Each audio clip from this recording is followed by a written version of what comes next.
साल में कॉलेज के फर्स्ट ईयर में था तो क्लास का सबसे गरीब लड़का था। क्लास में एक लड़की थी जिसका नाम तोउथानहनम था। वो ऐसी फैमिली से थी जिसके पास माइनिंग के बिजनेस थे, यानी वो अमीर नहीं बहुत अमीर थी। एक बार जब सब बोर हो रहे थे तो ट्रुथ और डेयर गेम खेला गया। वो हार गई और उसका डेयर था 1 लाख युआन का। सबको लगा कि वो मना कर देगी, लेकिन उसने तुरंत अपना फोन निकाला, बिना किसी हेरिटेशन के पैसे ट्रांसफर कर दिए और रिमार्क में 4 शब्द लिखे, हार मंजूर है। उस दिन से मेरी लाइफ पूरी तरह से बदल गई। घर पर मैंने ऐसा सी फूड खाया जिसे पहले कभी देखने की हिम्मत भी नहीं होती थी। मैंने रोज शॉपिंग मॉल से केक ऑन ऑर्डर करना शुरू कर दिया। एक पार्ट टाइम वेटर से मैं वहां का रेगुलर कस्टमर बन गया। हर दिन मैं लाइब्रेरी के कोने में बैठता था। वो सिविल सर्विस एग्जाम के बुक्स का पूरा सेट मैंने बिना सोचे समझे एक बार में ही खरीद लिया। उसने मुझसे कभी नहीं पूछा कि मैंने कितने पैसे खर्च किए। मैंने भी उसे कभी कोई एक्सप्लेनेशन नहीं दिया। हम दोनों जैसे दो पैरेलल यूनिवर्स के लोग थे। बस एक शर्त की वजह से हमारे बीच एक छोटा सा कनेक्शन बन गया था। 4 साल बाद ग्रेजुएशन के दिन जब मैंने अपना बैंक बैलेंस चेक किया तो उसमें सिर्फ 3 युआन और 8 ज़ियाओ बचे थे। उसके पैसे मेरे लिए ग्रेजुएशन की डिग्री लेने और मेरी ड्रीम कंपनी से जॉब ऑफर पाने के लिए बिल्कुल काफी थे। और 4 साल बीत गए। शहर के एक फ्लाईओवर के नीचे मैंने एक इंसान को फटे पुराने कंबल में लिपटे देखा। चेहरा धूल से सना हुआ था, कपड़े फटे और गंदे थे, लेकिन वो आंखें मैं जिंदगी भर नहीं भूल सकता। तोउथानहनम सुना था कि उसका परिवार बैंक करप्ट हो गया है। उसके पेरेंट्स भी सारा पैसा लेकर भाग गए और उसे अकेले छोड़ गए, सारा कर्ज संभालने के लिए। मैं घुटनों के बल बैठा, अपना हाथ आगे बढ़ाया और शांत लेकिन पक्की आवाज में कहा, मेरे साथ चलो। यादें 8 साल पीछे चली गई। जब फोन बजा तो मैं डाइनिंग हॉल की तीसरी मंजिल पर मुफ्त के सीवीड एग सूप के साथ चावल खा रहा था। फोन की स्क्रीन चमकी, उस पर 2 शब्द लिखे थे, लम्बू। मैंने बटन दबाया, उंगली पर चावल का दाना चिपका हुआ था। चन्हान, तुम कहाँ हो? जल्दी से तिन क्वांग सैन लैंड केटीवी पर आओ, रूम नंबर 208। थानहनम का बर्थडे है, सब तुम्हारा ही वेट कर रहे हैं। मैंने भौहें सिकोड़ ली। तो थानहनम हमारी क्लास की सबसे चमकती हुई लड़की, उसके बर्थडे से मेरे जैसे इंसान का क्या लेना देना, जिसके लिए रोज का खर्च चलाना भी एक बड़ा टास्क। हमारा क्या कनेक्शन हो सकता है? या फिर मैं ना जाऊं, मेरा कुछ काम है, बकवास मत करो। थानहनम ने खुद तुम्हारा नाम लिया है, तुम ना आकर तो देखो। लंबू की आवाज में इनकार की कोई गुंजाइश नहीं थी। इतना कहकर उसने फोन काट दिया। मैंने कटोरी में बचे आधे चावल को देखा। अचानक मेरा मूड खराब हो गया। मेरे वैसे भी ज्यादा दोस्त नहीं थे। अगर लम्बू को नाराज करता तो आगे क्लास में और ज्यादा अकेला हो जाता। मैंने कटोरी रखी, खड़ा हुआ और डाइनिंग हॉल से बाहर निकल आया। शुरुआती ओंटम की हवा में थोड़ी ठंडक। मैंने अपने पुराने जैकेट को कसकर लपेट लिया जो धुलते धुलते फीका पड़ चुका था। स्कूल का आसमान ज्यादा चमकदार नहीं था। मैं 20 मिनट से ज्यादा पैदल चला। गेट पर खड़े वेटर ने मुझे देखा। उसकी नजरों में थोड़ा जजमेंट और अजीब सा फीलिंग थी। मैंने ध्यान नहीं दिया। सीधे तीसरी मंजिल पर गया और वीआईपी रूम 208 का दरवाजा धक्का देकर खोला। दरवाजा पूरी तरह बंद नहीं था। अंदर लाउड म्यूजिक बज रहा था। जब मैंने दरवाजा खोला तो 20 से ज्यादा लोग घेरा बनाकर बैठे थे। टेबल पर फ्रूट, स्नैक्स और महंगी वाइन की बोतलें सजी थी। माहौल बहुत शोर शराबे और मस्ती से भरा था। तोउथानहनम बीच के सोफे पर बैठी थी। उसने एक लाइट कलर की ड्रेस पहनी थी, बाल खुले थे। वो किसी राजकुमारी जैसी लग रही थी जिसके आसपास सब लोग जमा थे। लंबू ने मुझे देखा तो हाथ हिलाकर बुलाया, चन्नाहन इधर आओ। मैं गया और चुपचाप सोफे के एक कोने में बैठ गया। किसी ने मुझ पर ध्यान नहीं दिया। सबकी नजरें तोउथानहनम पर टिकी थी। लोग गा रहे थे, मजाक कर रहे थे, कहानियां सुना रहे थे। पूरे माहौल में पैसे और लग्जरी की खुशबू थी और मैं वहां एक आउटसाइडर की तरह महसूस कर रहा था। कुछ देर बाद किसी ने कहा कि गाना गाना अब बोरिंग हो रहा है तो ट्रुथ और डेयर खेलते हैं। पूरी भीड़ तुरंत तैयार हो गई। खाली बोतल टेबल पर घूमने लगी। मैं मन ही मन दुआ कर रहा था कि यह मेरी तरफ न रुके। कई बार बोतल मेरे पास से होकर गुजरी और जैसे ही मैंने राहत की सांस ली, बोतल का मुंह ठीक तोउथानहनम के सामने आकर रुक गया। पूरा कमरा शोर और हूटिंग से गूंज उठा। थानहनम, ट्रुथ या डेयर? पूछने वाला त्रियुखाई था जो शो ऑफ करने के लिए मशहूर था। वो हमेशा तोउथानहनम के आसपास मंडराता रहता था। तोउथानहनम ने थोड़ी ड्रिंक की हुई थी। उसके गाल हल्के गुलाबी हो रहे थे। अरे डेयर चुनती हूँ। त्रियुखाई ने अपनी आंखें घुमाई, जानबूझकर मेरी तरफ देखा और आवाज ऊंची करके बोला, तो मैं एक सिंपल सा टास्क देता हूँ। थानहनम, क्या तुम अपने पीछे बैठे इस लड़के यानी चन्नहान के साथ एक बेट लगाने की हिम्मत कर सकती हो? सबकी नजरें तुरंत मुझ पर टिक गई। मैं पूरी तरह से जम गया, नर्वस हो गया कि क्या करूं। तो थानहनम ने धीरे से मुड़कर मुझे देखा। उसकी आंखों में कोई मजाक नहीं था, बस अमीर घर की लड़कियों वाली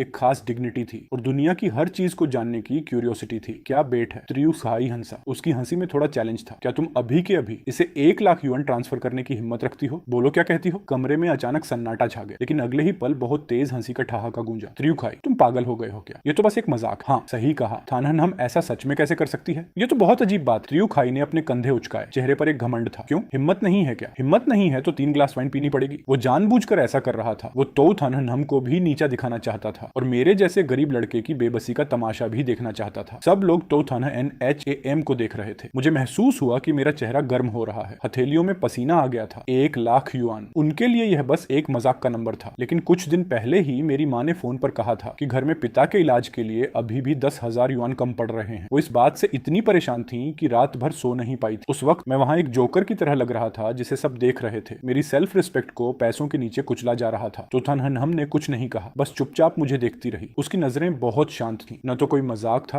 और न ही कोई सहानुभूति, जैसे वो इस बेट की वैल्यू को समझ रही हो। मेरे पास बैठे लम्बू ने धीरे से मेरी कोहनी मारी और कहा, दोस्त इसे सीरियसली मत लो, त्रियुखाई सच में बेवकूफ है। थानहनम पक्का सच में पैसे ट्रांसफर नहीं करेगी, लेकिन मैं इस बात को नजरअंदाज नहीं कर पा रहा था। जब आपकी सेल्फ रिस्पेक्ट को सरेआम चैलेंज किया जाए, जब आपकी सबसे खराब सिचुएशन को टेबल पर लाकर रख दिया जाए, तो कोई कैसे नॉर्मल रहने का नाटक कर सकता है। ठीक उसी वक्त तोथानहनहम अचानक मुस्कुराई और बहुत आराम से कहा, ठीक है। उसने टेबल से अपना फोन उठाया और बैंकिंग ऐप ओपन किया। आसपास के लोग हैरान रह गए, उन्हें लगा कि वो बस दिखावा कर रही है। उसने अपना सिर उठाया, मुझे देखा और धीरे से पूछा, तुम्हारा फोन नंबर क्या है? पूरे रूम में सन्नाटा पसर गया, बस बैकग्राउंड में म्यूजिक बज रहा था। सब कभी तोथानहनहम को देखते तो कभी मुझे। त्रियुखाई की मुस्कान उसके चेहरे पर ही जम गई थी। लम्बुआ भी हैरान था, उसका मुंह खुला का खुला रह गया। मुझे लगा जैसे सारा खून मेरे सिर में चढ़ गया हो, गला सूख गया था, मुंह से एक शब्द भी नहीं निकल रहा था। तोथानहनहम बहुत पेशेंट थी। उसने अपना फोन थोड़ा ऊपर किया और फिर से पूछा, फोन नंबर क्या है? मैंने लगभग एक रोबोट की तरह अपना नंबर बोल दिया। उसने सिर झुकाया, उसकी उंगलियां स्क्रीन पर तेजी से चलने लगी। वो बहुत फोकस थी, जैसे कोई बहुत नॉर्मल और छोटा सा काम कर रही हो। रूम में बैठे लोग एक दूसरे को हैरानी से देख रहे थे। कोई फुसफुसाया, क्या वो सच में ट्रांसफर कर रही है? पूरे 1 लाख युआन है। सिर्फ दिखावे के लिए कोई इस हद तक जा सकता है क्या? किसे पता। अमीरों की दुनिया हम नॉर्मल लोग नहीं समझ सकते। कुछ सेकंड बाद तोथानहनहम ने फोन नीचे रखा, त्रियुखाई को देखा और शांत आवाज में कहा, हो गया। त्रियुखाई का चेहरा सफेद पड़ गया था। वो हकलाते हुए बोला, थानहनहम मैं तो बस। तोथानहनहम ने उसकी बात बीच में ही काट दी। उसकी आंखों में कोई इमोशन नहीं था। अगर शर्त लगाई है तो हार माननी पड़ेगी। इतना कहकर उसने टेबल से अपना वाइन का ग्लास उठाया और एक बार में खाली कर दिया। उसने फिर मेरी तरफ एक बार भी नहीं देखा, जैसे यह सब उसके लिए एक मामूली गेम था। अब यह बात खत्म हो चुकी थी, तभी मेरी जेब में फोन वाइब्रेट हुआ। मैंने कांपते हाथों से जेब में हाथ डाला। स्क्रीन ऑन हुई। बैंक का एक मैसेज बहुत साफ दिख रहा था, आपके अकाउंट में अभी 1 लाख युआन रिसीव हुए हैं। आपका करंट बैलेंस 1,92.37 युआन है। वो लंबा सा नंबर देखकर मेरी आंखों में जैसे दर्द होने लगा। 92 युआन और 3 जियाओ मेरे इस महीने के बचे हुए पूरे पैसे थे, और अब उसमें यह 1 लाख युआन जुड़ चुके थे। मैंने जल्दी से फोन जेब में रख लिया। हथेलियों में ठंडा पसीना आ रहा था। मैं खड़ा हुआ और सबकी अजीब नजरों की परवाह के बिना दरवाजे की तरफ बढ़ गया। लम्बू ने पीछे से आवाज दी, चन्हान तुम कहां जा रहे हो? मैंने पीछे मुड़कर नहीं देखा। कदम बढ़ाकर मैं तिन क्वांग सैन लैंड केटीवी से बाहर निकल आया। बाहर की ठंडी हवा चेहरे पर लगी। ऐसा लगा जैसे कोई चाकू चुभ रहा हो। मैं थोड़ा कांप गया। दिमाग खाली, समझ नहीं आ रहा था कि कहां जाऊं। मैं बस सड़कों पर बिना किसी डेस्टिनेशन के चलता रहा। तभी एक 24 घंटे खुले रहने वाले कन्वीनियंस स्टोर के पास से गुजरा। न जाने क्यों मेरे कदम अंदर चले गए। मैं काफी देर तक शेल्फ के सामने खड़ा रहा और आखिर में सबसे महंगा इंपोर्टेड कप नूडल्स, एक सॉसेज और एक एग उठाया। बिलिंग के वक्त कैशियर ने कहा कि 18 युआन हुए। मैंने बिना किसी झिझक के पेमेंट कर दिया। पहले मैं सिर्फ 3 युआन वाले नूडल्स खरीदता था। सॉसेज लेने के बारे में तो सोच भी नहीं सकता था। मैं सामान लेकर हॉस्टल के कमरे में आया। कमरा खाली था। लम्बू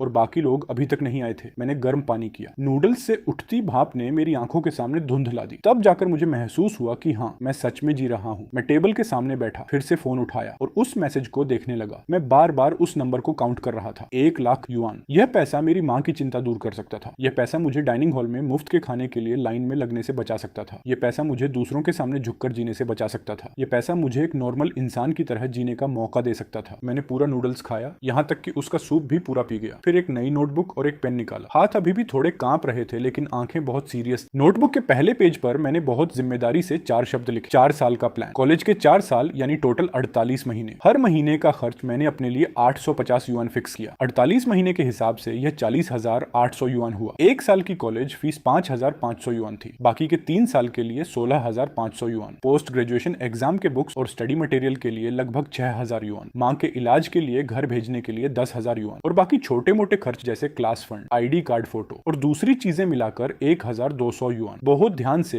एक एक चीज का हिसाब लगाने पर टोटल खर्च 74,500 युआन आया। बाकी बचे 25,500 युआन को मैंने इमरजेंसी फंड के रूप में रखा, जिसे बहुत ज्यादा जरूरत पड़ने पर ही हाथ लगाना था। मैंने हर एक खर्च को बहुत साफ साफ नोट कर लिया। मुझे पता था कि यह 1 लाख युआन आसमान से नहीं टपके थे। ये वो पैसा था जो तोथानहनहम एक शर्त में हारी थी, और यही पैसा मेरे अगले 4 सालों की लाइफलाइन था। मुझे इसका सही यूज करना था। इस पैसे की मदद से अपना ग्रेजुएशन पूरा करना था, डिग्री लेनी थी, एक अच्छी जॉब ढूंढनी थी, और फिर ये पूरा पैसा इंटरेस्ट के साथ उसे वापस करना था। मुझे अपनी उस सेल्फ रिस्पेक्ट को वापस पाना था जिसे कुचला गया था। जब मैंने आखिरी लाइन लिखी तो सुबह होने वाली थी। खिड़की के बाहर सुबह की पहली किरण दिख रही थी। मैंने नोटबुक में लिखे उस पूरे प्लान को देखा। मेरा मन बहुत शांत था, जैसे मुझे अपनी आगे की जर्नी का रास्ता मिल गया हो। अगले दिन जब मैं क्लास के लिए बिल्डिंग के गेट पर पहुंचा तो तोथानहनहम वहां कुछ लड़कियों के साथ हंसकर बात कर रही थी। उसने एक व्हाइट कलर की ड्रेस पहनी थी जो केटीवी वाले लुक से बिल्कुल अलग थी। वो हमेशा की तरह बहुत अट्रैक्टिव लग रही थी। उसने मुझे देखा तो वो पल भर के लिए रुकी। उसकी आंखों में एक छोटा सा सरप्राइज दिखा जो तुरंत गायब हो गया और वो फिर से नॉर्मल हो गई, जैसे कुछ हुआ ही ना हो। वो मुड़ी और अपनी फ्रेंड्स से बात करने लगी। मैंने भी अपना सिर झुकाया और तेजी से क्लास की तरफ बढ़ गया। मेरी हिम्मत नहीं हुई कि उसे दोबारा देखूं। हमारे बीच 1 लाख युआन का फासला था और बस वो पैसा ही था। हमारे बीच कोई और एक्स्ट्रा फीलिंग नहीं थी, बस एक अजीब सी शर्त और एक प्रॉमिस था जिसे मुझे पूरा करना था। हमारे बीच अब भी 90,000 युआन का अंतर था, हमारे स्टेटस का अंतर था और एक साइलेंट एग्रीमेंट था। मुझे पता था कि वो इस बारे में बात नहीं करना चाहती और मैं भी नहीं चाहता था। हम दोनों पैरेलल लाइंस की तरह थे, अपनी अपनी लाइफ के ट्रैक पर चल रहे थे बिना एक दूसरे को डिस्टर्ब किए। लेकिन उस एक अजीब सी बात की वजह से हमारे बीच एक ऐसा कनेक्शन बन गया था जिसे तोड़ा नहीं जा सकता था। मेरी लाइफ धीरे धीरे बदलने लगी थी। सबसे पहला चेंज मेरे खाने पीने में आया। मैं अब तीसरी मंजिल पर मुफ्त का सूप लेने नहीं जाता था, बल्कि दूसरी मंजिल पर फ्राइड राइस के काउंटर पर जाता था। मैं 30 युआन वाला सी फूड राइस ऑर्डर करता था। पहली बार जब मैंने ऑर्डर किया तो काउंटर पर खड़ी लेडी थोड़ी देर के लिए रुकी। उसने मुझे 2 बार देखा। शायद उसे यकीन नहीं हो रहा था कि जो लड़का हमेशा मुफ्त का खाना खाता था वो आज इतना महंगा फूड ऑर्डर कर रहा है। मैंने बिना किसी एक्सप्रेशन के पैसे दिए और अपना खाना लेकर एक कोने की टेबल पर चला गया। मैं बहुत धीरे धीरे खाता था, हर एक निवाले की वैल्यू समझता था। ये वो खाना था जो मैंने अपनी सेल्फ रिस्पेक्ट के बदले पाया था। इसे वेस्ट नहीं किया जा सकता था। शाम को माँ का फोन आया। उनकी आवाज में अब भी वही चिंता थी। त्युयिन, तुम्हारे पिता की दवा के पैसों के लिए मैं दूसरों से उधार मांगने गई थी, लेकिन किसी ने नहीं दिया। अब क्या करें? माँ, अब किसी से मत मांगो, मेरे पास पैसे हैं। मेरी आवाज बहुत नॉर्मल थी। मैंने पूरी कोशिश की कि मैं कॉन्फिडेंट साउंड करूं। दूसरी तरफ से काफी देर तक सन्नाटा रहा। फिर माँ की रोने जैसी आवाज आई। तुम्हारे पास इतने पैसे कहां से आए? तुमने बाहर कोई गलत काम तो नहीं किया ना? मुझे तुम्हारे पैसे नहीं चाहिए, तुम बस अपनी पढ़ाई पर ध्यान दो। माँ, आप फिक्र मत करो, मैंने कोई गलत काम नहीं किया है। कॉलेज से नेशनल स्कॉलरशिप मिली है जो पूरे 10,000 युआन की है और कुछ पैसे मैंने पार्ट टाइम जॉब से बचाए थे। सब मिलाकर काफी है। मैंने बिना पलक झपकाए झूठ बोल दिया। मैं माँ को सच नहीं बता सकता था क्योंकि मैं उन्हें परेशान नहीं करना चाहता था और मैं नहीं चाहता था कि उन्हें लगे कि मैंने किसी की मदद लेकर अपनी डिग्निटी खो दी है। फोन रखने के बाद मैं तुरंत बैंक गया और 10,000 युआन ट्रांसफर कर दिए। जब मैं बैंक से बाहर आया तो आसमान बहुत साफ था। मैंने ऊपर देखा और महसूस किया कि दिल पर जो एक बड़ा बोझ था वो आखिरकार हट गया है। नोटबुक में लिखी पहली लाइन को मैंने धीरे से काट दिया। उसके बाद से मैंने होम ट्यूशन पढ़ाना बंद कर दिया और डाइनिंग हॉल में हेल्प करना भी छोड़ दिया। अब मेरा पूरा टाइम सिर्फ पढ़ाई के लिए था। हर सुबह मैं सबसे पहले लाइब्रेरी पहुंचता था और रात को सबसे आखिर में वहां से निकलता था। मैं बुक्स के ढेर में डूबा रहता था, उन मोटी मोटी स्पेशलाइज्ड बुक्स को पढ़ता और उन पर बारीक नोट्स बनाता था। ये सब सिर्फ इसलिए था क्योंकि मैं post graduation entrance exam clear करना चाहता था ताकि एक अच्छी जॉब ढूंढ सकूं और जल्द से जल्द तोउथान हनहम का सारा कर्ज चुका सकूं। मैं और तोउथान हनहम अभी भी एक ही क्लास में थे। जब कोई बड़ा लेक्चर होता तो वो सबसे आगे की सीट पर बैठती थी और मैं सबसे पीछे की सीट पर बैठकर दूर से उसकी पीठ को देखता था। कभी खुद से उसके पास जाने की कोशिश नहीं की। जब छोटे लेक्चर्स होते तो कभी कभी हमें एक ही ग्रुप में डाल दिया जाता था, लेकिन उसने मुझसे कभी बात नहीं की और मैंने भी कभी खुद से बात शुरू नहीं की। हम दोनों जैसे सबसे जाने पहचाने अजनबी बन चुके थे। एक बार ग्रुप डिस्कशन का असाइनमेंट मिला जिसमें 2 लोगों को मिलकर एक रिपोर्ट तैयार करनी थी। प्रोफेसर ने रैंडमली ग्रुप्स बांटे और मुझे और उसे एक ही ग्रुप में रख दिया। ग्रुप के बाकी लोग हमारी तरफ बड़े अजीब इशारों से देख रहे थे। शायद उन्हें उस दिन केटीवी वाली बात याद आ गई। क्लास में इस तरह की कई फालतू अफवाहें चुपचाप फैल रही थी। कुछ लोग कहते थे कि हम रिलेशनशिप में हैं, कुछ कहते थे कि वो मेरा खर्च उठा रही है, तो कुछ कहते थे कि वो मुझे बस टाइम पास के लिए एक खिलौना समझती है। तो तानहनहम ने इन अफवाहों पर कोई ध्यान नहीं दिया और न ही उसने ग्रुप के लोगों की नजरों को नोटिस किया। उसने बस मेरी तरफ देखा, मुस्कुराई और कहा, तुम आखिरी के 3 पेजेस का कंटेंट संभाल लेना, बाकी का हिस्सा मैं देख लूंगी। ठीक है। मैंने सिर हिलाया और उससे ज्यादा कुछ नहीं कहा। उस पूरे प्रोसेस के दौरान हमारे बीच काम के अलावा कोई बातचीत नहीं हुई। डेटा मैंने कलेक्ट किया और पीपीटी मैंने तैयार की। प्रेजेंटेशन के दिन के पास मैंने वो पूरी फाइल उसे सेंड कर दी। उसने बस 2 शब्दों में रिप्लाई किया, रिसीव्ड। अगले दिन जब हम स्टेज पर गए तो मैंने अपना पार्ट प्रेजेंट किया और उसने अपना। हमारा तालमेल बहुत परफेक्ट तो नहीं कहा जा सकता था, लेकिन कोई गलती भी नहीं हुई। प्रोफेसर ने हमें काफी अच्छे मार्क्स दिए। स्टेज से उतरने के बाद वो आगे चल रही थी और मैं उसके पीछे पीछे था। जब हम क्लास के गेट के पास पहुंचे तो वो अचानक रुकी और धीरे से मुड़कर मुझे देखा। अच्छा काम किया। केटीवी वाली उस रात के बाद उसने मुझसे यह पहली बात कही थी। ये न तो कोई सवाल था और न ही कोई रिक्वेस्ट, बस एक बहुत ही नॉर्मल और न्यूट्रल सा असेसमेंट था जिसमें कोई इमोशन नहीं था। उसने बस सिर हिलाया जैसे काम खत्म हो गया हो और बिना एक शब्द और बोले मुड़कर चली गई। उसकी पीठ में आज भी वही पुराना कॉन्फिडेंस और एटीट्यूड था, बिल्कुल उस केटीवी वाली रात की तरह। ऐसा लगता था कि वो 1 लाख युआन उसके लिए सच में एक मामूली खेल था जिस पर उसने कभी ध्यान नहीं दिया, लेकिन मैंने दिया था। मैं किसी भी और से ज्यादा उस पर ध्यान दे रहा था। वो 1 लाख युआन मेरी सेल्फ रिस्पेक्ट की कीमत थी। मैं उसे एक खेल की तरह नहीं ले सकता था। मैं हॉस्टल लौटा, अपनी 4 साल के प्लान वाली नोटबुक खोली और ग्रेजुएशन के बाद के शहर वाले कॉलम में जहां तोउथान हनहम का नाम था वहां मैंने 4 शब्द लिखे, एक बार का कोलैबोरेटिव वर्क, और फिर उसे बहुत जोर लगाकर एक एक लाइन करके काट दिया। ये मेरे लिए एक रस्म की तरह था, खुद को यह याद दिलाने के लिए कि मेरे और उसके बीच उस 1 लाख युआन की शर्त के अलावा और कुछ नहीं है। कोई दोस्ती नहीं, कोई एहसान नहीं, नहीं, बस एक कर्ज से मुक्ति का रास्ता था जिसे मुझे हर हाल में पूरा करना था। कॉलेज के सेकंड ईयर में मैंने अपनी दिन रात की मेहनत के दम पर 9,000 युआन की नेशनल स्कॉलरशिप हासिल की। इस पैसे को मैंने छुआ तक नहीं, बल्कि उसे पूरी तरह से एक दूसरे बैंक अकाउंट में सेव कर दिया। ये मेरी प्लानिंग से अलग एक एक्स्ट्रा इनकम थी और मेरा कर्ज चुकाने के प्लान का पहला फंड था। मैं अभी भी अपने 4 साल के प्लान को बहुत सीरियसली फॉलो कर रहा था। हर महीने का खर्च 850 युआन, न एक पैसा ज्यादा न एक पैसा कम। मैं एक छोटी सी डायरी में अपने हर एक खर्च को नोट करता था, एक एक पैसे का हिसाब रखता था। 1.8 युआन का पेन खरीदा, 13 युआन का खाना खाया, 20 युआन क्लास फंड में दिए, यहाँ तक कि 2 युआन की पानी की बोतल का खर्च भी डायरी में जगह पाता था। लम्बू अक्सर मेरा मजाक उड़ाता था, थमयेन, तुम बिल्कुल एक रोबोट की तरह जीते हो। अब तुम्हारे पास पैसों की कमी नहीं है तो इतना कंजूस होने की क्या जरूरत है? ये सब करके तुम्हें क्या मिलता है? मैं उसे समझा नहीं सकता था, वो नहीं समझता था और कभी समझ भी नहीं सकता था। वो 1 लाख युआन मेरे लिए सिर्फ पैसे नहीं थे, वो मेरे गले में कसी हुई एक रस्सी की तरह, जिसका दूसरा छोर तो थानहनम के हाथ में था। जब तक मैं खुद अपनी मेहनत से इस रस्सी को काट नहीं लेता, तब तक मैं खुलकर सांस नहीं ले सकता था और न ही सच में सिर उठाकर जी सकता था। सेकंड ईयर के सेकंड सेमेस्टर में कॉलेज का स्पोर्ट्स मीट हुआ और हर क्लास के लिए कुछ कंपलसरी रजिस्ट्रेशन का कोटा था। प्रोफेसर को 3000 मीटर की रनिंग के लिए कोई नहीं मिल रहा था, तो लंबू ने चुपके से मेरा नाम लिखवा दिया। थमयेन, तुम रोज या तो लाइब्रेरी जाते हो या ग्राउंड में रनिंग करते हो, तुम्हारी फिटनेस पक्का बहुत अच्छी होगी, क्लास की इज्जत के लिए इतना तो कर ही सकते हो ना। लंबू ने थोड़े मजबूर होकर कहा। मैंने मना नहीं किया, रनिंग करने में कोई पैसा नहीं लगता था, उल्टा इससे हेल्थ अच्छी होती और इच्छा शक्ति मजबूत होती थी। मेरे लिए यह कोई बुरी बात नहीं थी। रेस के दिन मौसम बहुत गर्म था, सूरज जमीन को झुलसा रहा था और हवा में एक भारी परेशान करने वाली गर्मी थी। मैंने सबसे नॉर्मल स्पोर्ट्स शॉर्ट और एक सैंडो पहना और स्टार्टिंग लाइन पर आ गया। मेरे आसपास के बाकी स्टूडेंट्स प्रोफेशनल स्पोर्ट्स गियर और ब्रांडेड कपड़ों में थे, उनके बीच में बहुत अलग और अजीब लग रहा था। जैसे ही स्टार्टिंग गन की आवाज हुई, मैं बाकी लोगों की तरह तेजी से नहीं भागा, मैंने बस अपनी एक स्पीड मेंटेन की और धीरे धीरे ट्रैक पर आगे बढ़ने लगा। मुझे कोई रैंक नहीं चाहिए थी, मुझे बस इस रेस को सेफली पूरा करना था, बिल्कुल वैसे ही जैसे मैं अपनी लाइफ को जी रहा था, बिना किसी जल्दबाजी के, बस एक एक कदम मजबूती से आगे बढ़ाना। धूप बहुत तेज थी, पसीना जल्दी ही मेरे सैंडो को गीला कर चुका था, गालों से बहकर वो ट्रैक पर गिर रहा था और तुरंत भाप बनकर उड़ रहा था। आखिरी राउंड तक आते आते मेरी पूरी एनर्जी खत्म हो चुकी थी। पसीने की वजह से आंखों के सामने धुंधला छा गया था, फेफड़ों में ऐसी जलन थी जैसे अंदर आग लगी हो, पैर इतने भारी थे जैसे उनमें लोहा बांध दिया गया हो और हर एक कदम के लिए मुझे अपनी पूरी ताकत झोंकनी पड़ रही थी। जब मैं स्टैंड्स के पास से गुजरा तो मैंने अनजाने में ऊपर देखा। तोतनहनम वहां स्टूडेंट काउंसिल के मेंबर्स के साथ उनकी यूनिफॉर्म पहने बैठी थी। उसने एक व्हाइट कैप लगाई थी, वो बिल्कुल सीधी बैठी थी और उसका ऑरा सबसे अलग था। वो अपने पास बैठे किसी इंसान से बात कर रही थी, उसके चेहरे पर एक हल्की सी मुस्कान थी, धूप में उसकी आंखें चमक रही थी, उसकी स्किन इतनी फेयर थी कि वो चमक रही थी, इतनी कि उसकी तरफ देखना भी मुश्किल था। वो ट्रैक की तरफ नहीं देख रही थी, उसने मेरी तरफ नहीं देखा और न ही उसे इस कंपटीशन से कोई मतलब था। उसकी दुनिया में यह रेस जिसके लिए मुझे अपनी जान लगानी पड़ रही थी, शायद उसकी सहेलियों के साथ एक नॉर्मल बातचीत से भी कम इंपॉर्टेंट थी। मैंने अपनी नजरें हटा ली, दिल में जो एक अजीब सी कड़वाहट थी उसे दबाया और दांत भींच कर आगे दौड़ता रहा। मुझे पता था कि मेरे और उसके बीच का फासला भी इस 3000 मीटर के ट्रैक जैसा ही था। मैं यहाँ नीचे अपनी पूरी जान लगाकर पसीने से लथपथ होकर संघर्ष कर रहा था और वो हमेशा की तरह उस ऊंचे मुकाम पर बैठी थी जहां धूल का एक कण भी उसे छू नहीं सकता था। जैसे ही मैंने फिनिश लाइन पार की, मैं सीधे जमीन पर गिर गया और जोर जोर से सांसें लेने लगा। पूरी बॉडी जैसे बेजान हो चुकी थी, यहाँ तक कि हाथ उठाकर पसीना पोंछने की ताकत भी नहीं बची थी। लंबू तुरंत दौड़कर मेरे पास आया, मुझे सहारा देकर उठाया और पानी की एक बोतल मेरी तरफ बढ़ाई। आवाज में बहुत ज्यादा सरप्राइज था। मलेशिया या कहीं और? वैसे चंद्रकांत, तुम तो कमाल हो यार, 4th रैंक, बस थोड़ा सा और रह जाता तो कोई मेडल मिल जाता। सच में तुम्हारा स्टेमिना बहुत अच्छा है। मैंने पानी की बोतल ली, उसका ढक्कन खोला और बड़े बड़े घूंट भरने लगा। मेरे मुंह से एक शब्द भी नहीं निकल पा रहा था, बस मेरी भारी सांसों की आवाज गूंज रही थी। मैंने पोडियम की तरफ देखा, सुमित अब वहां नहीं था, बस एक खाली सीट बची थी। दिल में अचानक एक अजीब सा खालीपन महसूस हुआ, लेकिन साथ ही थोड़ी राहत भी मिली। हम दोनों वैसे भी एक ही दुनिया के नहीं हैं, हमारे बीच ज्यादा कनेक्शन नहीं होना चाहिए। मैं वापस अपने हॉस्टल आ गया। मैंने अपनी 4 साल की प्लानिंग वाली डायरी खोली और उसके डेट रीपेमेंट वाले पेज पर गया। मैंने बहुत सीरियस होकर वहां एक नया टारगेट लिखा। स्टार्टिंग अमाउंट 9000 था और अब गोल पूरे 1 लाख का था। यह अब कोई हवाई सपना नहीं था और न ही कोई ऐसा टारगेट था जिसे अचीव न किया जा सके। मैंने अपनी पहली सीढ़ी चढ़ ली थी, मुझे आगे बढ़ने का रास्ता मिल गया था। बस अगर मैं लगातार मेहनत करता रहा तो एक दिन यह पूरा कर्ज चुका दूंगा, तब मैं उसके सामने अपना सिर ऊंचा करके गर्व से खड़ा हो सकूंगा। समय बहुत तेजी से बीतने लगा। मेरी लाइफ जैसे पूरी तरह प्रोग्राम्ड हो चुकी थी। वही बोरिंग और तय रूटीन, क्लास जाना, खाना खाना, लाइब्रेरी जाना। दिन के बाद दिन और साल के बाद साल बीतते गए। मैं कॉलेज के सोशल इवेंट्स में बहुत कम हिस्सा लेता था और किसी से बात भी नहीं करता था। क्लास के ज्यादातर स्टूडेंट्स को मेरी इस अकेले रहने की आदत की अब समझ आ चुकी थी। वे बस इतना जानते थे कि चंद्रकांत एक सन की लड़का है जिसका एकेडमिक रिकॉर्ड बहुत डरावना है, जो शांत और अकेला रहता है लेकिन बहुत हार्ड वर्किंग है। सिर्फ मुझे पता था कि मैं रुक नहीं नहीं सकता था और न ही मुझे रुकना चाहिए था। मुझे डर था कि अगर मैं रुका तो यह भारी कर्ज मुझे कुचल देगा। डर था कि अगर मैं रुका तो फिर से उसी पुरानी गरीबी में लौट जाऊंगा। उस बेबस और कमजोर वाले खुद से डर लगता था। डर था कि मुझे इस कर्ज को चुकाने का मौका फिर कभी नहीं मिलेगा। मुझे अपनी सेल्फ रिस्पेक्ट को वापस पाना था। कॉलेज का तीसरा साल आ गया था। अपने अच्छे परफॉर्मेंस की वजह से मुझे एक प्रोफेसर का सपोर्ट मिला और मैंने उनके साथ एक रिसर्च प्रोजेक्ट पर काम करना शुरू कर दिया। हर महीने मुझे 600 का स्टाइपेंड मिलता था। ये अमाउंट बहुत बड़ा नहीं था, लेकिन मेरे लिए ये एक एक्स्ट्रा इनकम थी। इससे मेरी रीपेमेंट प्लानिंग को थोड़ी और स्पीड मिल सकती थी। इसके अलावा मैं अपने फ्री टाइम का यूज करके ऑनलाइन वीडियो एडिटिंग का पार्ट टाइम जॉब भी करने लगा। ये काम बहुत थका देने वाला था। अक्सर मुझे देर रात तक जागना पड़ता था। कभी कभी तो पूरी रात ही निकल जाती थी। लेकिन जब भी मैं अपने अकाउंट में बैलेंस को धीरे धीरे बढ़ते हुए देखता था तो मेरे दिल को बहुत सुकून मिलता था। हर महीने मेरे उस स्पेशल अकाउंट में 1-2 हजार और जुड़ जाते थे। भले ही ये ज्यादा नहीं था, लेकिन बूंद बूंद से ही घड़ा भरता है और एक दिन पूरे 1 लाख जमा हो ही जाएंगे। सुमित की लाइफ में जैसे कभी कुछ नहीं बदलता था। वह हमेशा की तरह सेंटर ऑफ अट्रैक्शन बना रहता था। जहां भी जाता लोग उसे ही देखते थे। वह हमेशा महंगे और स्टाइलिश कपड़े पहनता था और कॉलेज आने के लिए एक ऐसी कार यूज करता था जिसका ब्रांड भी समझ नहीं आता था। उसके आसपास हमेशा दोस्तों का एक बड़ा ग्रुप रहता था। हर तरफ हंसी मजाक होता था, जैसे उसे लाइफ में कभी कोई टेंशन ही ना हुई हो। हमारे बीच अभी भी कोई बातचीत नहीं होती थी। बस कभी कभी रास्ते में आमना सामना हो जाता था। उसकी नजरें मुझ पर पड़ती थी, पर 1 सेकंड से ज्यादा नहीं रुकती थी। वह लुक बहुत अजनबी सा होता था, जैसे किसी जाने पहचाने स्ट्रेंजर को देख रहा हो। मैंने इस डिस्टेंस को बहुत आराम से एक्सेप्ट कर लिया था। हम दोनों अलग अलग दुनिया के थे, जैसे दिन और रात, जिनका आपस में कभी कोई क्रॉसिंग पॉइंट नहीं हो सकता। वह 1 लाख का अमाउंट बस एक एक्सीडेंट था और एक तरह की डील थी। उसने एक बड़ी बाजी जीतने के लिए पैसों का यूज किया था और मैंने अपनी सेल्फ रिस्पेक्ट और अपने आने वाले 4 साल दांव पर लगा दिए ताकि अपनी किस्मत बदलने का एक चांस पा सकूं। इस समय यह डील अभी भी चालू थी। मैं इस डील में एक बराबर का पार्टनर बनने के लिए पूरी कोशिश कर रहा था। अब कॉलेज का लास्ट ईयर आ चुका था। क्लासेस और सब्जेक्ट सब काफी कम हो गए थे। हर कोई अपने फ्यूचर को लेकर बिजी हो गया था। कोई पोस्ट ग्रेजुएशन की तैयारी कर रहा था, कोई गवर्नमेंट जॉब के लिए पढ़ रहा था, तो कोई जॉब ढूंढ रहा था। हॉस्टल के कॉरिडोर्स में हर दिन इंटरव्यू कॉल्स की आवाजें आती रहती थी। कभी कभी स्ट्रेस की वजह से रोने की आवाजें भी सुनाई देती थी। मैं भी बहुत बिजी था। एक तरफ मुझे अपना ग्रेजुएशन प्रोजेक्ट पूरा करना था और दूसरी तरफ प्रोफाइल रेडी करके इंटरव्यूज देने थे। कुछ टॉप टेक कंपनीज के लिए मेरी 4 साल की प्लानिंग अब अपने एंड पर थी। डायरी में एक एक खर्चे का रिकॉर्ड बहुत क्लियरली लिखा हुआ था। उस 1 लाख के अमाउंट का मैंने पूरा यूज कर लिया था। मैंने उस पैसे को अपने माइंड को डेवलप करने में लगाया, अपनी बेसिक डिग्निटी को बनाए रखने के लिए यूज किया और अपनी फैमिली को मुश्किल समय से बाहर निकाला। मैंने राहुल से सुना कि सुमित अब अब्रॉड जाने वाला है। उसकी फैमिली ने उसके लिए पहले से ही सब कुछ सेट कर दिया था। वह आगे की रिसर्च के लिए फॉरेन की एक टॉप यूनिवर्सिटी में जा रहा था और ग्रेजुएशन के बाद सीधे एक बड़ी कंपनी ज्वाइन करने वाला था। वह सच में एक रियल लाइफ विनर था। मैंने बस अपना सिर हिलाया और मुझे कुछ खास फील नहीं हुआ। ये तो वही रास्ता था जिस पर उसे जाना ही था। इतना अमीर बैकग्राउंड और गॉड गिफ्टेड टैलेंट, उसका फ्यूचर तो ऐसा ही ब्राइट होना चाहिए था। एक नॉर्मल दोपहर की बात है। मैं लाइब्रेरी से बाहर निकला और अपने प्रोजेक्ट को ठीक करने के लिए हॉस्टल की तरफ जा रहा था। जब मैं कॉलेज की आर्टिफिशियल लेक के पास से गुजरा तो मेरी नजर एक जाने पहचाने चेहरे पर पड़ी। वह सुमित था। वह लेक के किनारे एक बेंच पर अकेला बैठा था। उसके साथ कोई फॉलोअर्स नहीं थे, कोई दोस्त नहीं थे। आसपास सब कुछ खाली था। ये उसके उस रेगुलर लुक से बिल्कुल अलग था जिसमें वह हमेशा लोगों से घिरा रहता था। वह बिल्कुल एक अलग इंसान लग रहा था। उसने एक सिंपल व्हाइट शर्ट पहनी थी और कोई शो ऑफ नहीं था। उसके बाल बिखरे हुए थे और वह खोया हुआ सा पानी की तरफ देख रहा था। डूबते सूरज की रोशनी उस पर पड़ रही थी जिससे उसके चारों तरफ एक गोल्डन लेयर बन गई थी। इस नजारे ने उसके डेली एटीट्यूड और ईगो को थोड़ा कम कर दिया था। उसमें एक अजीब सी सॉफ्टनेस और अकेलापन दिख रहा था। मैंने अपने कदम रोक लिए और थोड़ी दूर एक पेड़ की छांव में खड़ा हो गया। मेरी आगे जाने की हिम्मत नहीं हुई और मैं उसे डिस्टर्ब भी नहीं करना चाहता था। मुझे नहीं पता था कि वह वहां अकेला क्यों बैठा था। भीड़ से दूर इस तरह अकेले खोए रहना, शायद यूनिवर्सिटी के एडमिशन में कोई प्रॉब्लम हुई होगी या शायद दोस्तों से कोई लड़ाई हुई होगी।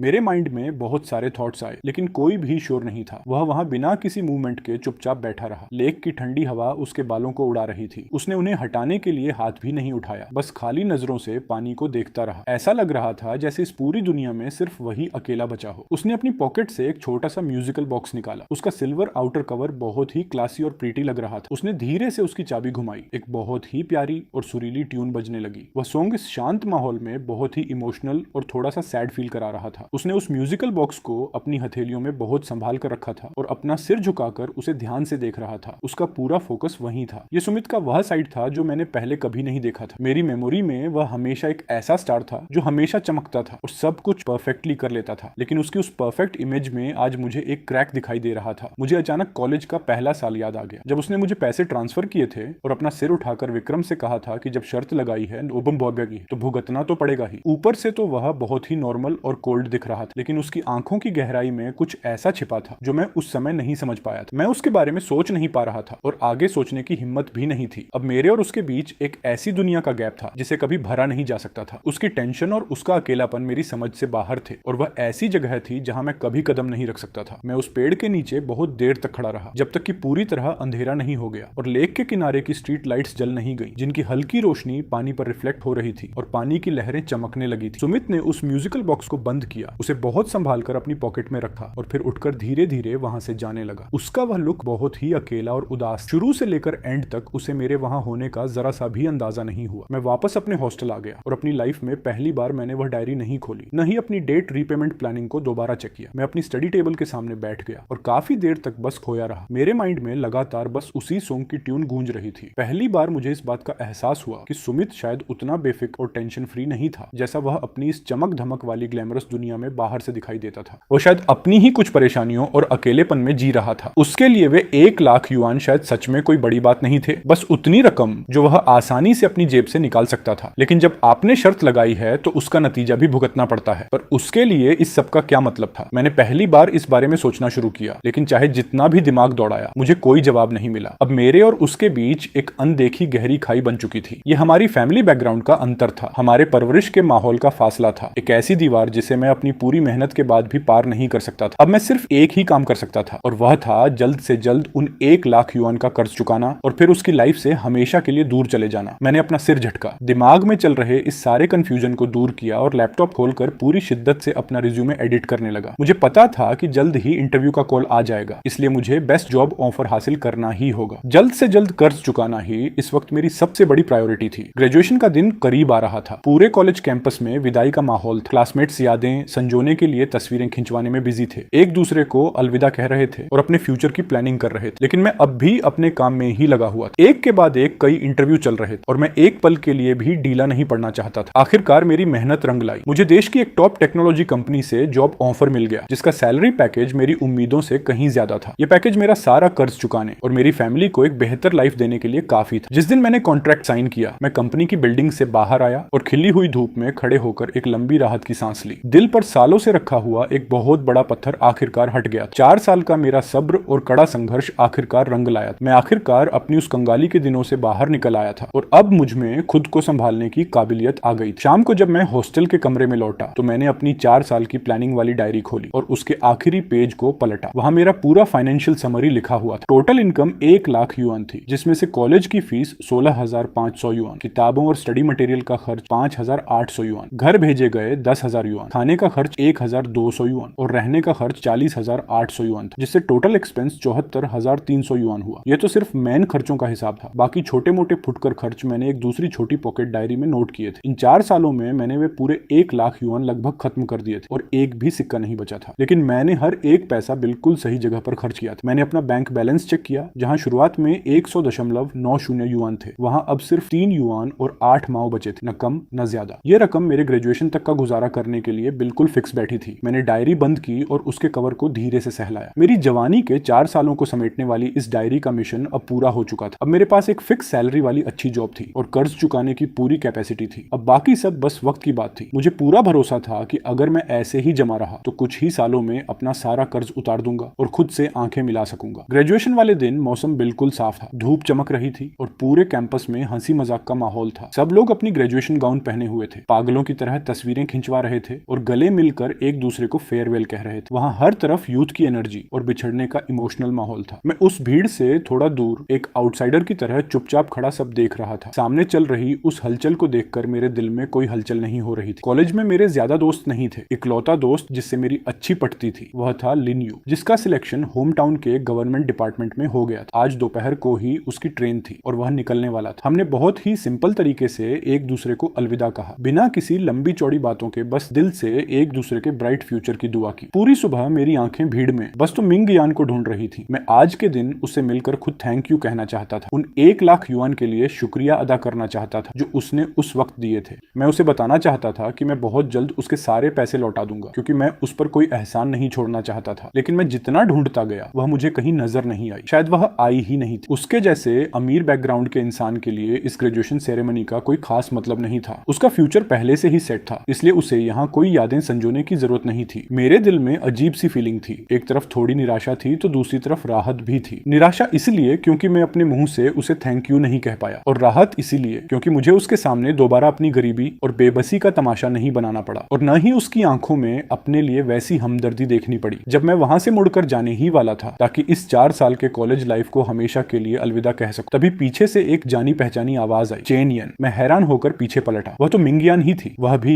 अपनी ग्रेजुएशन गाउन पहने हुए थी। उसके लंबे बाल कंधों पर बिखरे थे और उसने बहुत ही लाइट मेकअप किया था। वह हमेशा की तरह खूबसूरत और अट्रैक्टिव लग रही थी, लेकिन आज उसके चेहरे पर एक अलग सी मासूमियत और नरमी थी। वह थोड़ी दूर पर अकेली खड़ी थी और उसके होठों पर एक हल्की सी मुस्कान थी। कॉन्ग्रेचुलेशन, तुम्हें जॉब ऑफर मिल गया है ना? हाँ, मिल गया है। मैं थोड़ा नर्वस हो गया और समझ नहीं पाया कि आगे क्या बोलूं, इसलिए बस इतना ही शॉर्ट रिप्लाई दिया, बहुत बढ़िया। उसने सिर हिलाया और हमारे बीच एक अजीब सा साइलेंस छा गया। आसपास लोग लगातार आ जा रहे थे, चारों तरफ शोर शराबा था, लेकिन हम दोनों वहां किसी शांत मूवी के एक सीन की तरह बिल्कुल चुपचाप खड़े थे। मैंने पैसों की बात करने के लिए अपना मुंह खोला, लेकिन शब्द गले में ही अटक गए। इंटरनेशनल लेवल के एक नामी कॉलेज में आगे की पढ़ाई के लिए विदेश जाने वाली उस लड़की के सामने, जिसका फ्यूचर एकदम ब्राइट था, मेरा यह रीपेमेंट प्लान कितना छोटा और मजाक जैसा लगता। जब मैं इसी कशमकश में था तभी उसने खुद बात आगे बढ़ाई। उसकी आवाज बिल्कुल नॉर्मल थी, लेकिन उसमें एक ऐसी दूरी थी जिसे छिपाना मुश्किल था। मैं अब निकल रही हूँ। उसने मेरी तरफ देखा। उसकी गहरी आंखों में जैसे बहुत कुछ कहने की तड़प थी, लेकिन आखिरकार उसने कुछ नहीं कहा। वे पैसे तुम्हें लौटाने की कोई जरूरत नहीं है। मैं एकदम सुन्न हो गया। मेरा पूरा शरीर जैसे जम गया और मुझे अपने कानों पर यकीन नहीं हुआ। तुमने क्या कहा? अब लौटाने की जरूरत नहीं है? हाँ, सच में जरूरत नहीं है। उसने सिर हिलाकर अपनी बात दोहराई। उसकी आवाज में अभी भी वही ठहराव था। वह पैसा मैं शर्त में हारी थी, इसलिए उसका तुमसे कोई लेना देना नहीं है, और न ही तुम मेरे कर्जदार हो। लेकिन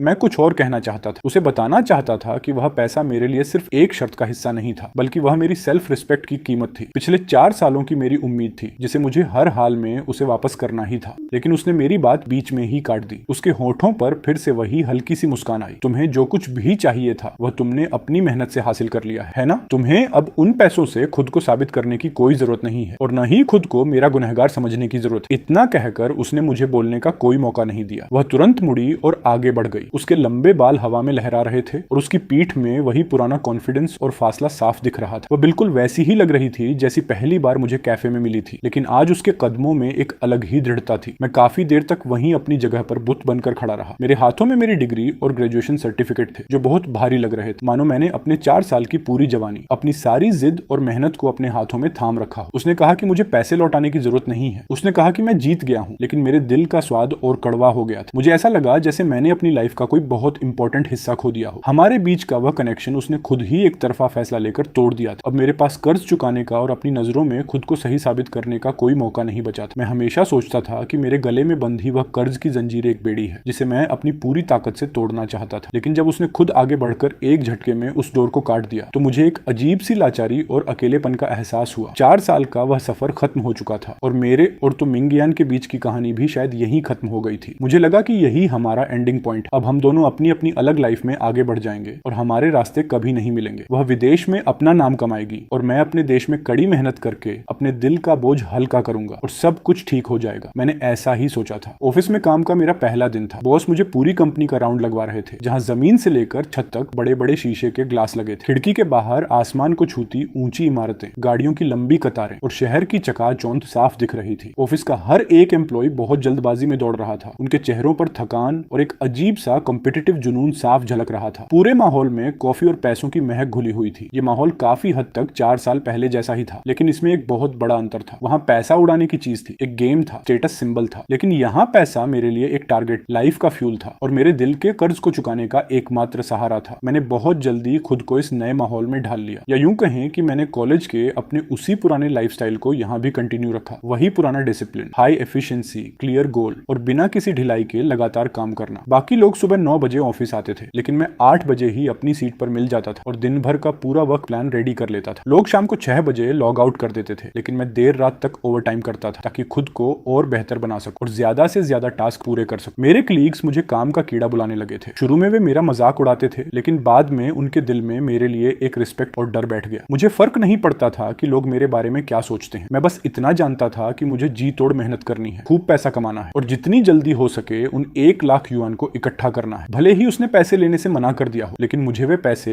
अपने पास संभाल कर रखने थे। ये मेरा खुद से किया हुआ वादा था, मेरी उस गरीबी से भरी जवानी के दिनों का आखिरी हिसाब किताब था। इस कॉर्पोरेट बिल्डिंग में हर कोई किसी न किसी चीज के पीछे भाग रहा था, कोई प्रमोशन पाने के लिए पीठ पीछे पॉलिटिक्स कर रहा था, कोई अपने साल के एंड में मिलने वाले बोनस का हिसाब लगा रहा था, तो कोई स्टॉक मार्केट और शेयर्स के उतार चढ़ाव की वजह से अपनी नींद खो चुका था। लेकिन मेरी आंखों में पहले दिन से लेकर आज तक सिर्फ एक ही नंबर और एक ही जिद सवार थी। मैंने इसके लिए एक बिल्कुल नया बैंक अकाउंट खुलवाया, जिसे मैंने किसी भी ऑनलाइन पेमेंट ऐप से लिंक नहीं किया। जैसे ही महीने की सैलरी अकाउंट में आती, मैं उसमें से अपना रूम रेंट, खाने का खर्च और बेहद जरूरी जरूरतें अलग करता और बाकी का एक एक पैसा बिना सोचे सीधे उस नए अकाउंट में ट्रांसफर कर देता। उस अकाउंट के बैलेंस को धीरे धीरे लेकिन लगातार बढ़ते हुए देखना ही मेरे दिल को तसल्ली देता था, जो उस पुराने कर्ज की वजह से हमेशा बेचैन रहता था। कॉलेज के दिनों में जहां मैं हर महीने सिर्फ 800 युआन में गुजारा करता था और तंगी झेलता था, अब मुझे खुद पर वैसी पाबंदियां लगाने की जरूरत नहीं थी। लेकिन वह कंगाली और पैसे बचाने की आदत अब मेरे खून में इस कदर बस चुकी थी कि वह मेरी आदत बन गई थी। मैं कभी भी फालतू के कपड़ों या फालतू की चीजों पर एक पैसा भी बर्बाद नहीं करता था। अलमारी में हमेशा की तरह बस कुछ जोड़ी साधारण और टिकाऊ फॉर्मल कपड़े ही रहते थे और फालतू के सोशल फंक्शंस में जाना मुझे बिल्कुल पसंद नहीं था। खाली समय में अगर मुझे कहीं जाना सबसे ज्यादा पसंद था तो वह था मेरी कंपनी की बिल्डिंग के नीचे बना हुआ जिम। ऑफिस में घंटों ओवरटाइम करने के बाद जो थकान होती थी उसे मैं वहां पसीना बहाकर दूर कर देता था। मेरी जिंदगी घड़ी के पेंडुलम जैसी एकदम सिंपल हो गई थी, बस ऑफिस से घर और घर से ऑफिस। लाइफ में कोई नया ट्विस्ट नहीं था। एक साल बीत गया। मेरी ईमानदारी और दिन रात की मेहनत की बदौलत मुझे एक नॉर्मल एम्प्लॉय से प्रमोट करके टीम का कोर मेंबर बना दिया गया और मेरी सैलरी भी डबल हो गई। 2 साल बाद मैंने खुद आगे बढ़कर एक ऐसे बड़े प्रोजेक्ट को संभालने की जिम्मेदारी ली जो पूरी तरह ठप होने की कगार पर था। न जाने कितनी रातें जागकर एक के बाद एक हर मुश्किल को पार करते हुए आखिरकार मैंने उस प्रोजेक्ट को सफलतापूर्वक पूरा कर लिया। इसके बदले में मुझे 6 अंकों का तगड़ा ईयर एंड बोनस मिला। 3 साल पूरे होते होते मैं प्रमोट होकर टीम लीडर बन गया और अब 5 लोगों की एक छोटी सी टीम को गाइड कर रहा था। मैं कंपनी के सबसे युवा मैनेजर्स में से एक बन चुका था। इस वक्त तक मेरे उस कर्ज वाले स्पेशल अकाउंट में 1 लाख युआन से कहीं ज्यादा रकम जमा हो चुकी थी। मैंने इन पिछले सालों के ब्याज का पूरा हिसाब लगाया और उस अमाउंट को राउंड फिगर में पूरे 1,30,000 युआन कर दिया। मुझे लगा कि यह एक बेहद सम्मानजनक रिटर्न गिफ्ट होगा जो मैंने पूरी तरह तैयार कर लिया था। लेकिन अफसोस, जिस इंसान ने सालों पहले मुझे वे 1 लाख युआन दिए थे उसका अब तक कोई अता पता नहीं था। ग्रेजुएशन के बाद तो मिंग यान जैसे इस दुनिया से गायब ही हो गई थी। उसने न तो अपना कोई कॉन्टेक्ट नंबर छोड़ा था और न ही उसके बारे में कोई खबर मिल रही थी। मैंने सारे सोशल मीडिया प्लेटफॉर्म्स छान मारे, यहाँ तक कि विदेशी सोशल नेटवर्क्स पर भी सर्च किया, लेकिन तो मिंग यान नाम का कोई भी एक्टिव अकाउंट नहीं मिला। ऐसा लगता था जैसे इस दुनिया में उसका कोई वजूद ही न रहा हो। मैंने लिन्यू को कॉल किया, जो कॉलेज के दिनों का मेरा इकलौता क्लोज फ्रेंड था जिससे मेरी बातचीत होती थी, लेकिन उसने भी हाथ खड़े कर दिए और कहा, मुझे कुछ नहीं पता यार, वह तो उसी वक्त पढ़ाई के लिए यूएस चली गई थी, वह हमारे सर्कल की थी ही नहीं, तो भला उससे कांटेक्ट कैसे होता। लिन्यू ग्रेजुएशन के बाद अपने होम टाउन लौट गया था और वहां एक सरकारी नौकरी कर रहा था। उसकी लाइफ आराम से कट रही थी और जल्द ही उसकी सगाई भी होने वाली थी। हम कभी कभार बात करते थे, लेकिन हमारी बातें सिर्फ घर परिवार तक ही सीमित रहती थी। तो मिंग यान का नाम हम दोनों के बीच एक ऐसा टॉपिक बन चुका था जिसके बारे में बिना कहे ही हम दोनों समझ जाते थे और कोई उसका जिक्र नहीं करता था। वे 1,30,000 युआन बैंक के कार्ड में चुपचाप पड़े रहे। वे पैसे मेरे गुजरे वक्त की तंगी और बेबसी की एक ठंडी याद दिलाते थे और एक ऐसे वादे की तरह थे जो अभी तक अधूरा था। ग्रेजुएशन के चौथे साल मैंने शहर के सेंटर में एक घर के लिए डाउन पेमेंट कर दिया। मैंने एक अपार्टमेंट खरीदा जो बहुत बड़ा तो नहीं था, लेकिन वहां से बाहर का नजारा बेहद शानदार दिखता था। जमीन से छत तक लगे